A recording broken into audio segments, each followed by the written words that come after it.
Fala pessoal, sou Mauro, economista do Porquê, e começa agora mais um episódio do Economista em Tudo.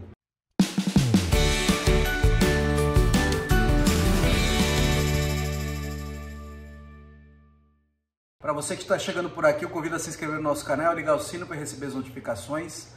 Toda semana 2 vídeos novos, também dá uma olhada no nosso site www.porquê.com.br, tem bastante conteúdo escrito lá. Hoje vou falar de Trump, do presidente Trump e essa promessa de tarifas, né? Então essa promessa de restringir o comércio internacional, restringir o comércio o mercado americano, protegê-lo da competição internacional, a restringir aos americanos, às empresas americanas. Bom, de onde está vindo essa motivação? Acho que é importante a gente dar um passo atrás e falar assim, de onde vem toda essa motivação do Donald Trump com relação ao comércio? E está muito ligado à China. Então vocês podem ver nos discursos, tem muita ligação com a China. Tá? E a China, ela foi um cataclisma no comércio internacional. Quando a China entrou no comércio internacional, ali no fim da década de 90 e começo da década de 2000, ela gerou um impacto muito grande. Tá? Por quê? Porque é um país enorme. Não só um país enorme, mas a China ela enriqueceu bastante aí ao longo do tempo, mas ela era um país muito pobre, tá? Com um exército muito grande de trabalhadores de baixa qualificação.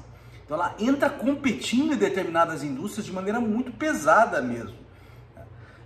E aí tem essa relação, olha, será que a queda da indústria nos Estados Unidos, tem uma redução do tamanho da indústria brutal ao longo do tempo acontecendo nos Estados Unidos, será que isso está ligado à emergência da China? E a resposta é assim, mais ou menos, tá?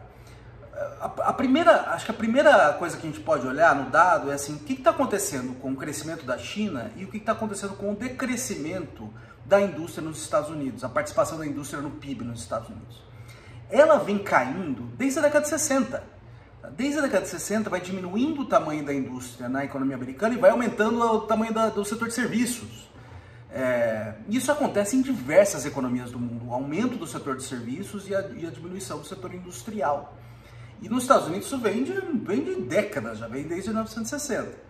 Então o timing não bate. Por que o timing não bate? Porque a China ela só começa a entrar no comércio internacional de vez, de fato, ali no fim da década de 1990, começa a década de 2000. E esse decrescimento da manufatura nos Estados Unidos, da indústria nos Estados Unidos, ele vem de muito antes. Tá? Então o timing, a princípio, não bate. Tá? Mas isso não quer dizer que a China não tem impacto. E o impacto que a gente sabe hoje que a China tem, que o comércio da China tem nos Estados Unidos e em outros países desenvolvidos, é um impacto que é distributivo. Tá? Por quê? Porque determinadas indústrias sofreram sim com o comércio com a China. Então acho que o exemplo mais forte nos Estados Unidos é a indústria de mobiliário. Tá? Que ela estava localizada ali na Carolina do Norte, ela foi basicamente dizimada pelo comércio com a China. Então tem efeito distributivo. Por que efeito distributivo? Como essas indústrias estão concentradas no espaço, tá?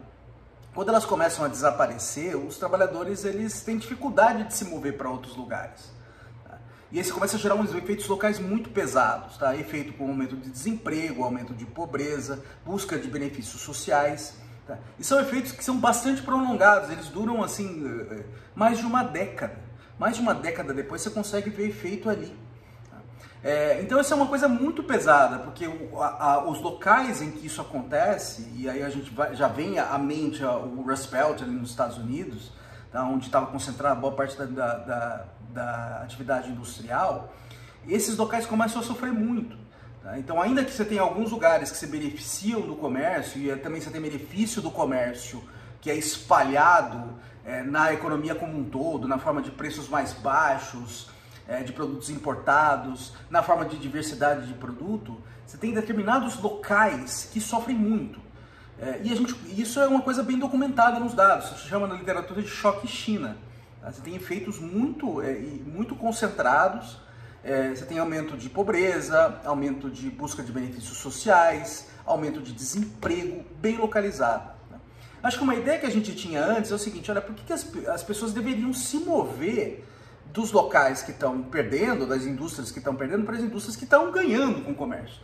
Mas isso parece que não aconteceu. Parece que esse custo de mover dos indivíduos ele é muito alto. Tá? E olha, a gente olha que tipo de trabalhador acaba perdendo mais com isso, são trabalhadores de baixa qualificação, tá? E trabalhadores mais pobres. Então isso acaba tendo um efeito sobre desigualdade também. Então acho que isso é uma coisa bastante importante. O comércio, acho que tem uma boa noção que ele é benéfico na média, tá? Mas ele pode ter efeitos distributivos, e nesse caso aqui ele acabou afetando quem estava ligado a determinadas indústrias e os locais também estavam ligados a essas determinadas indústrias. Tá? Isso gera bastante descontentamento de parte da população e também explica em parte a emergência de políticos como o Donald Trump com esse tipo de plataforma. Tá? E o que esperar agora? Bom, acho que teve muita espuma até o momento com relação às tarifas, mas assim, pouca ação até o momento, né? Muita ameaça, já teve tarifa para a China, alguma tarifa para a China, já teve tarifa em cima de determinados setores específicos como o aço, tá? Mas não essa promessa absurda de tarifas para tudo quanto é lado. Tá? Acho que a primeira questão é assim, o que a gente poderia esperar com uma tarifa mais alta? Tá? A primeira coisa, assim, isso poderia trazer alguns empregos industriais de volta para os Estados Unidos? Eu diria que sim. Os Estados Unidos é uma economia muito grande, com um mercado interno muito grande.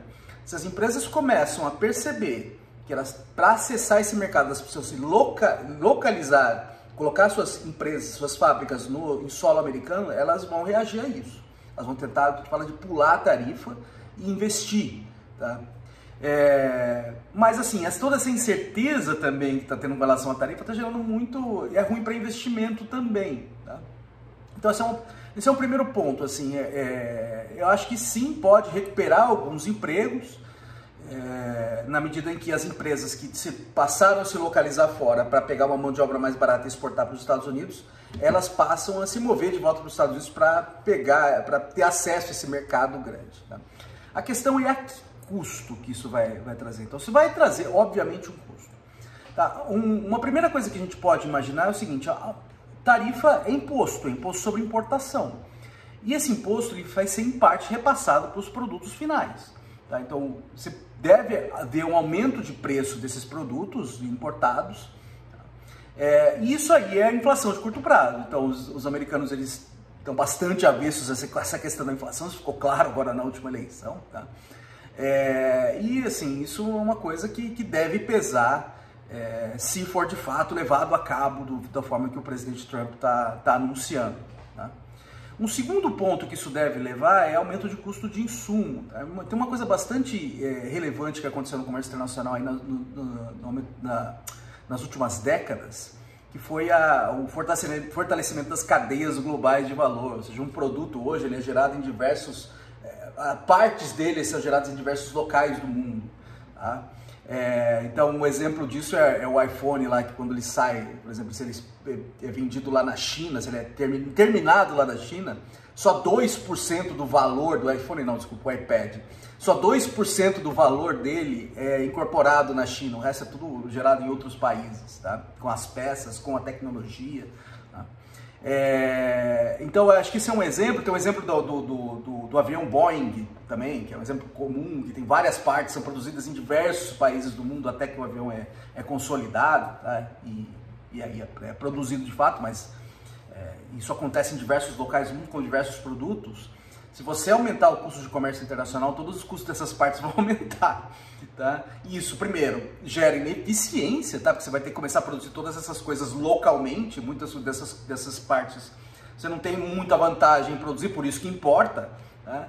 E isso acaba também refletindo em aumento de preço, de custo e aumento de preço lá nos produtos finais.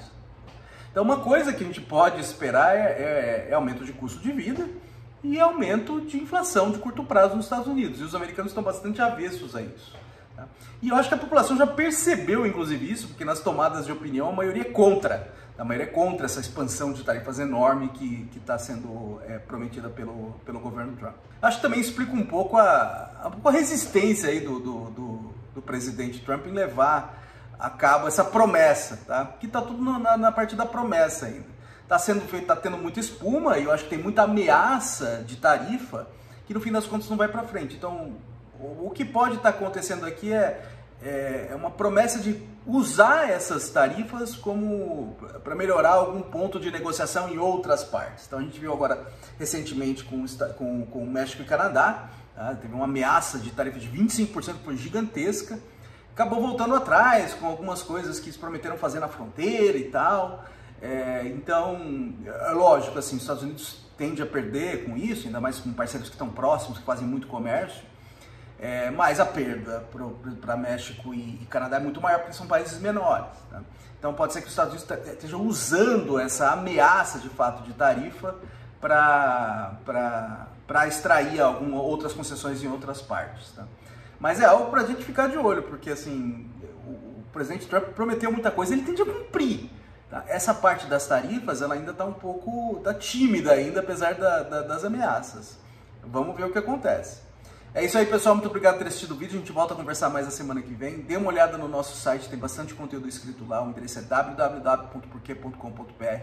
Também está nas redes sociais, no YouTube, no Facebook, no Instagram e no Twitter. No X, na verdade.